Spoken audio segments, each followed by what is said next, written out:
আরাধনা পিতা তোমার আরাধনা।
আরাধনা যিশু তোমার আরাধনা।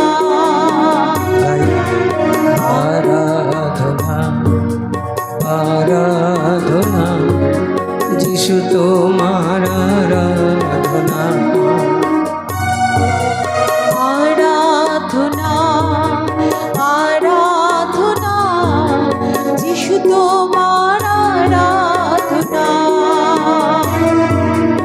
আরাধনা আরাধনা যিশু তোমার আরাধনা।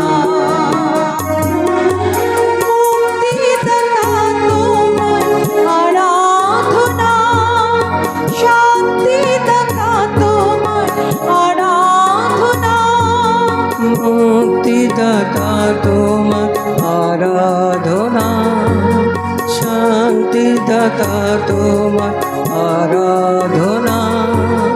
মুক্তিদাতা তোমার আরাধনা, শান্তিদাতা তোমার আরাধনা। মুক্তিদাতা তোমার আরাধনা, শান্তিদাতা তোমার আরাধনা। আরাধনা আরাধনা পিতা তোমার আরাধনা। আরাধনা আরাধনা পিতা তোমার আরাধনা। আরাধনা আরাধনা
स्तुति करी हालेलुया आराधना जिस आराधना आराधना आराधना যিশু তোমার हृदय থেকে आराधना करी आराधना सब कुछ समर्पण करी आराधना যিশু তোমার आराधना আমাদের পরিবার প্রিয়জন সকলের জন্য আরাধনা করি आराधना যিশু তোমার आराधना सब कुछ समर्पण चिंता भावना भाव समर्पण करी आराधना যিশু তোমার आराधना आराधना आराधना যিশু তোমার आराधना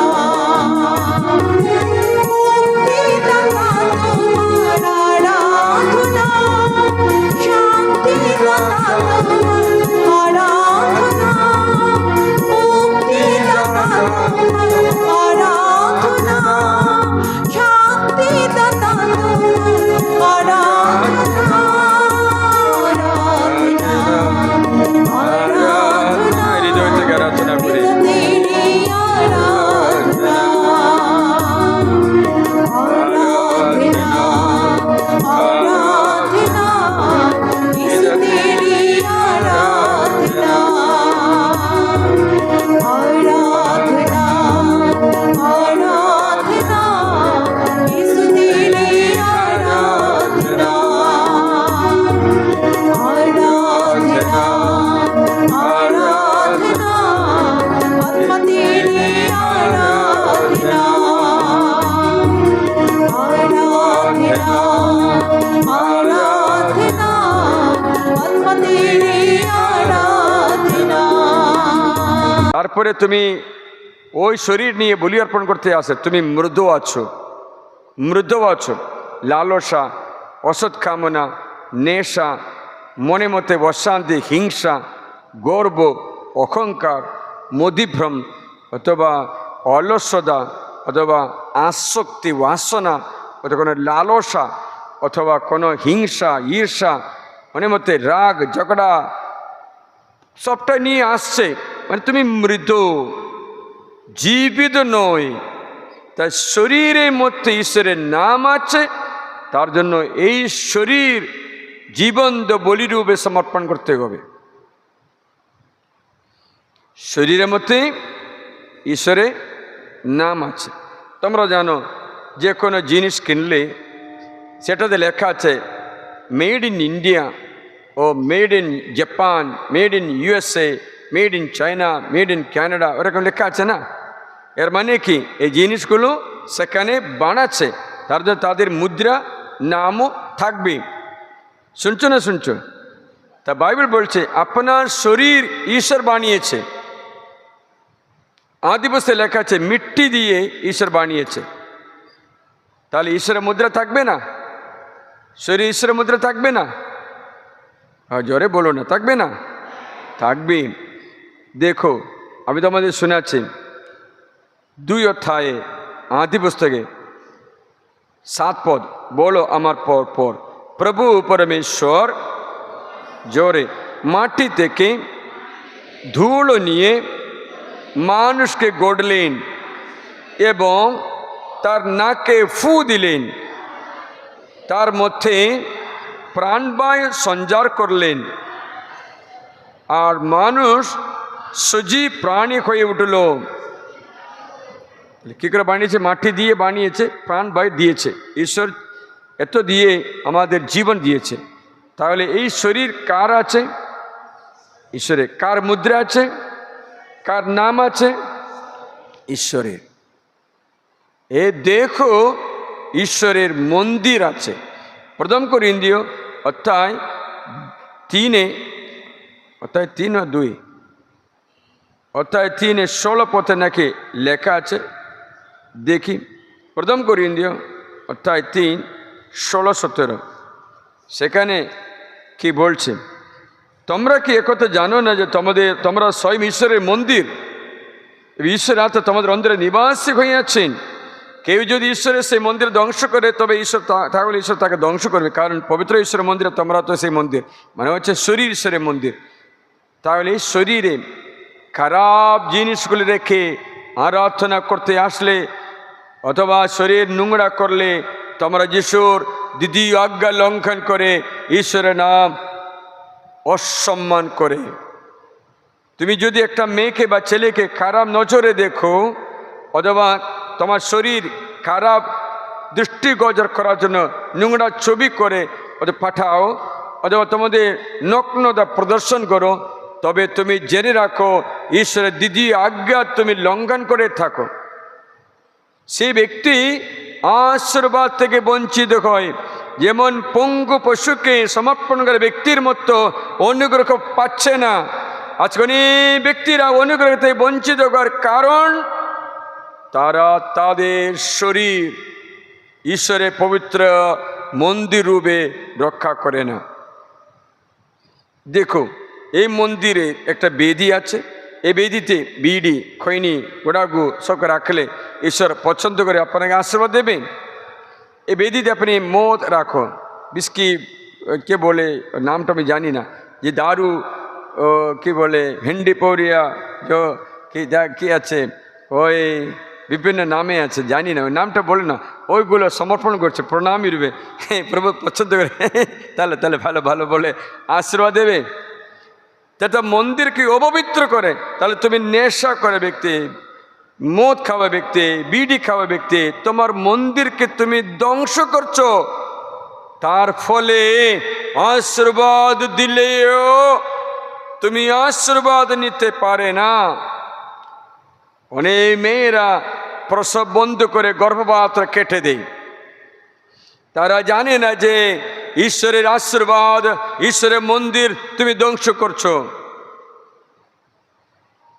অনেক প্রকার দ্বিতীয় আজ্ঞা লঙ্ঘন করা হয়।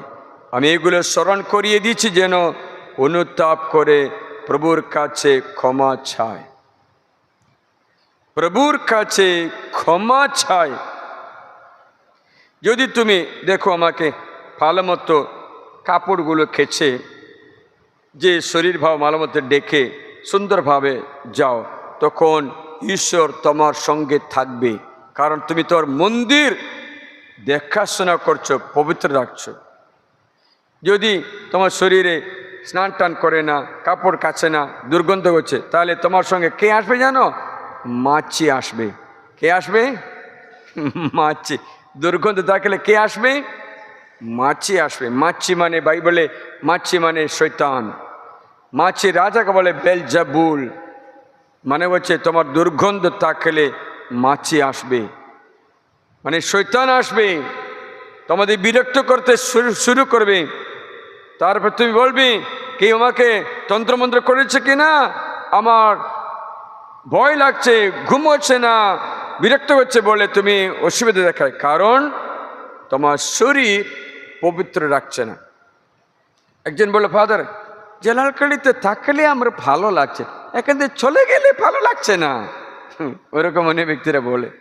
তোমরা শুনেছো না শুনেছো জানি না, তোমরা নিজেরাই বলেছো নাকি বলেছো জানি না। এখানে ভালো আছে, এখানে ভালো আছে, কারণ এখানে ঈশ্বরের স্তুতি প্রশংসা করে আমরা চেষ্টা করি ঈশ্বরের মন্দির, এই গির্জা, আমাদের নিজ জীবন শুদ্ধ রাখতে চেষ্টা করি, ঈশ্বরের সান্নিধ্য আমাদের মধ্যেও থাকতে পারে। বলছে, যদি দৃষ্টিকটু কিছু দেখলে আমি তোমাকে ছেড়ে চলে যাবই। ও, এই বচন যখন পড়লাম আর ভয় লাগলো। বাইবেলে লেখা আছে,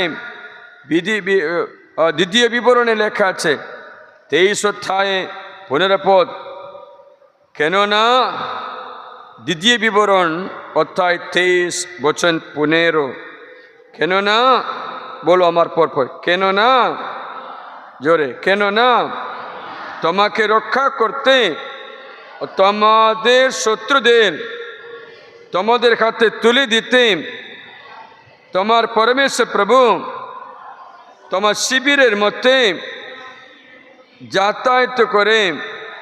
সুতরাং তোমার শিবির একটা পবিত্র স্থান হোক, একটা পবিত্র স্থান হোক, পাচ্ছে সেখানে দৃষ্টিকটু কিছু দেখলে আমি তোমাকে একা ফেলে রেখে যান, তিনি তোমাকে একা ফেলে রেখে যান। শুনছো, তোমার শিবির মানে তোমার শরীর, তোমার জমি, তোমার ঘর পরিশুদ্ধ রাখো। সপ্তাহে একবার ঘরটা ঝাড়ু দিয়ে পরিষ্কার করো, যদি না প্রতিদিন করে। শুনছো, প্রতিদিন কাপড়গুলো কেচে, যদিও সাবন না থাকলে জলে কেচে একটু রোদে দিয়ে শুকিয়ে পরিশুদ্ধ করো। তেমনি তোমার অন্তর, যদি কোনো নোংরা চিন্তা, কোনো পাপ কিছু হইলে পাপ স্বীকার করে অন্তরও পরিশুদ্ধ রাখো। তবে অন্তরের বাইরেও শিবির পরিশুদ্ধ থাকলে তোমাকে রক্ষা করতে তোমার ঈশ্বর তোমার শিবিরের মতো যাতায়াত করেন।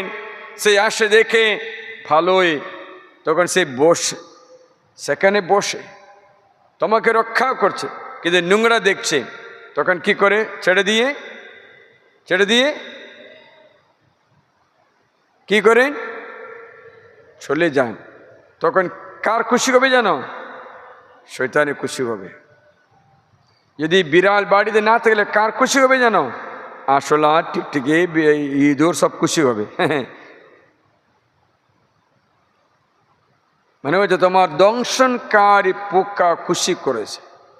তাই আজকে রিট্রিটে তোমাদের জানিয়ে দিয়েছি ঈশ্বরের পবিত্র স্থান আপনার শরীর আছে। হালেলুয়া, জেগে থাকো। হালেলুয়া, দুটি হাত তুলো। হালেলুয়া, দুটি হাত। Hallelujah, hallelujah, hallelujah, hallelujah. তো তোমার শিবির, তোমার শরীর ঈশ্বরের নাম বহন করে, তার জন্য সেখানে ঈশ্বরকে বসতি করো, পবিত্র করো। আর তৃতীয় বাক্য যে ঈশ্বরের সমর্পিত সব কিছু, এই বাইবেল, প্রার্থনা বই, জপমালা, ভক্ত জিনিসগুলো সম্মান করবে, পরস্পরকেও সম্মান করবে। শুনছো? হালেলুয়া। উনুকে উঠাও, উনু।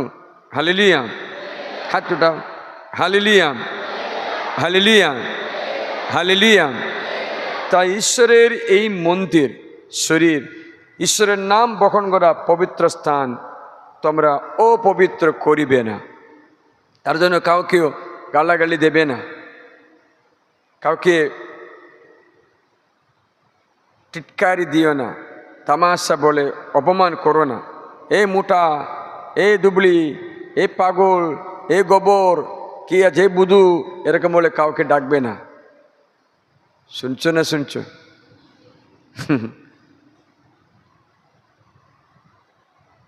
কতবার আমরা এরকম বলে ডাকি না? আজ থেকে রিট্রিটে ঈশ্বর আমাদের জানিয়েছে, আজ থেকে আমরা অন্য ব্যক্তিদের ঈশ্বরের মতো সম্মান করব। শুনছো? Hallelujah, hallelujah, hallelujah, hallelujah. তা যদি কোনো ভুল করেছো আজ পর্যন্ত, দয়া করে ঈশ্বরের মন্দির পরিষ্কার করো। কালকে একদম সাবন নিয়ে আসো। সাবন মানে কি জানো? একজন বলল, ফাদার আমি সাবন খেলে ভিতর শুদ্ধ হবে? সাবন খেলে পাতলা পায়খানা করবে, ভিতরটা শুদ্ধ হবে না। সাবন খেলে ভিতরটা শুদ্ধ হবে?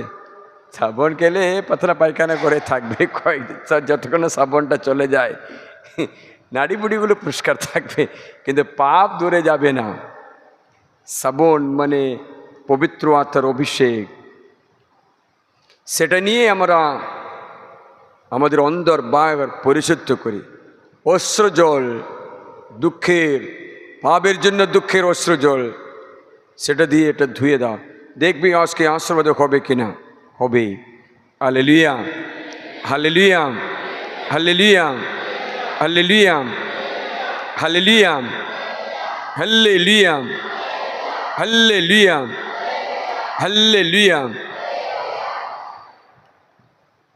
প্রিয়জন, একটু উঠে দাঁড়াও, দেখি ক্লান্ত হয়েছে কিনা দেখি।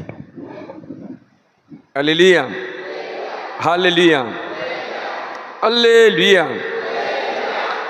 তাই ঈশ্বরের পবিত্র দিন, রবিবার দিন পালন করতে শিখবে। সেটা হলে তোমার আর্থিক উন্নতি বেড়ে থাকবে। দেশে উচ্চমান স্থানগুলিতে, মানে হচ্ছে তুমি যে কোনো কাজে যাও সেখানে টপ উচ্চমান স্থানে পৌঁছবে। স্যালারি তোমাকে সবচেয়ে ভালো হবে। স্যালারি দেখতে পাচ্ছি একজনকে ঈশ্বর 35,000-এর একটা প্রথম শ্রেণী মাইনা দিয়ে কাজে লাগাবে, দেখতে পাচ্ছি। কারো 40,000-এ দেখতে পাচ্ছি। এর উপর থেকে যাবে, নিচে যাবে না। অনেকটা দেখতে পাচ্ছি, অনেক ব্যক্তির ঈশ্বর প্রচুর আশীর্বাদ দেখতে পাচ্ছে। কারণ তুমি সাব্বাত, ঈশ্বরের পবিত্র দিন, বাইবেল বলছে পালন করো। সাব্বাত দিনে মর্যাদা রক্ষা করো। সেই দিন তোমার ইচ্ছা মতো কাজ করতে নেই, বাইবেল বলছে। অসার কথা সাব্বাত দিনেও কোনো দিনে বলবে না। অসার মানে যাকে সার নেই, এই ডিকশনারিতে নেই ওরকম কথাগুলো শুনছ। অপমানের কথা, গর্বের কথা। যত বিনম্র হো তত আশীর্বাদ নাও, যত নম্র হো তত মহান হো। ঈশ্বর নিজেকে নম্র করেছেন, মনুষ্য অবতার করেছেন, মানুষের রূপ ধারণ করেছেন, দাস হয়েছে, ক্রুশ বহন করেছে, মরণ বরণ করেছে, মাটি দেওয়া হলো, পাদালে গেছে। এত তাকে অবনমিত করায় ঈশ্বর তাকে উন্নীত করলেন, সবচেয়ে ভালো নাম দিলেন। তা যত বিনম্র থাকে, বিনম্রতা, বাধ্যতা সব কিছু পূর্ণ আছে। মায়েরা, আপনাদের স্বামীদের জয় করতে আপনারা বিনম্রতা ধারণ করে দেখো, নম্রভাবে চলো, দেখবে আপনার স্বামীরা আপনাকে অনেক ভালোবাসবে, অনেক ভালো করবে।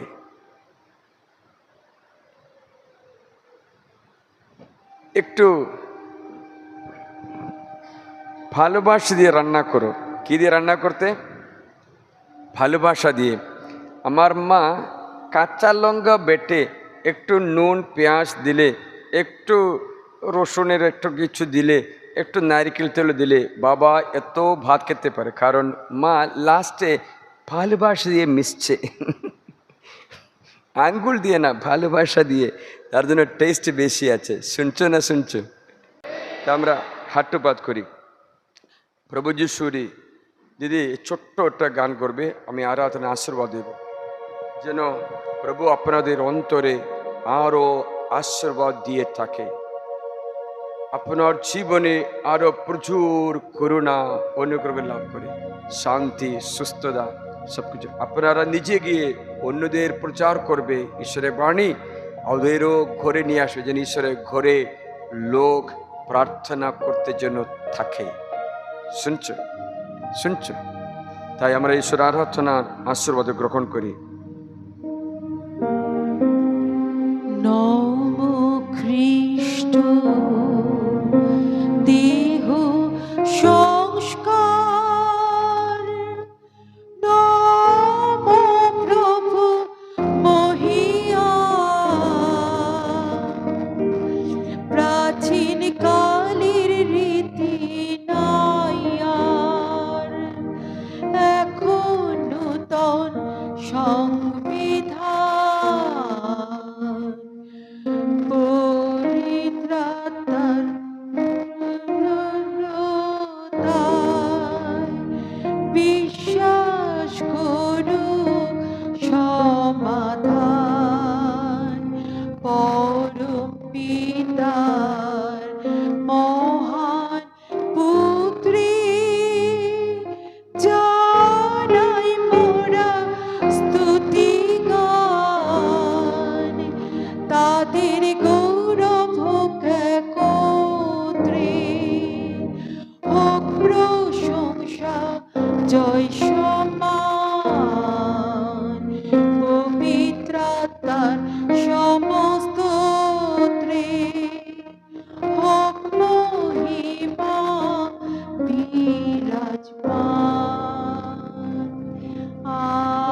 প্রকৃত ঈশ্বর প্রকৃত মানব যীশু খ্রিস্ট ধন্য হন।